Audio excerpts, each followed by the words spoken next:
IPL पूर्व चमकिले 13 वर्षीय cricketer मारिले चौका छक्का कोच हेले आश्चर्य।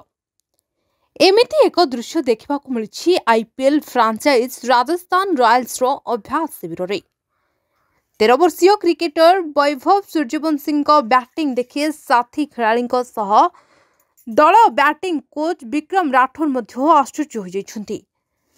तेबे वैभव सूर्यवंशी अभ्यास रे बहुत सहजरे लंबा छक्का मारिछन्ति।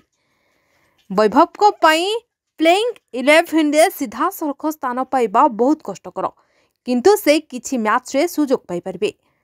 वैभव मात्र 13 वर्ष बयसर, किंतु से विपदपूर्ण बोलर को विरुद्ध रे मध्य निर्भीक भाव रे खेलंती एवं एहा तांकर विशेषत्व।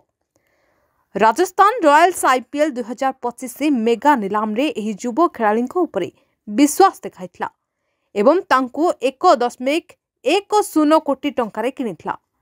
एबे अभ्यास रो वैभव कर एक वीडियो वायरल हेउछि, जेउथिरे से बड़ बड़ शॉट खेलुछन्ति। वैभव तांको कैरियर रे केवल गोटिए टी20 मैच खेलिछन्ति।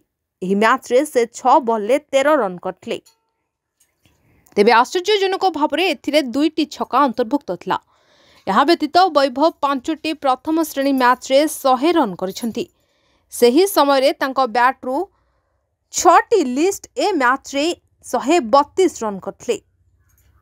तेबे वैभव सूर्यवंशी मात्र 13 वर्ष बयस रे आईपीएल निलाम रे बिक्री होइथिबा सबुठारु कम वयस्क खेलाड़ी हेबा परे से चर्चा को आसिथिले।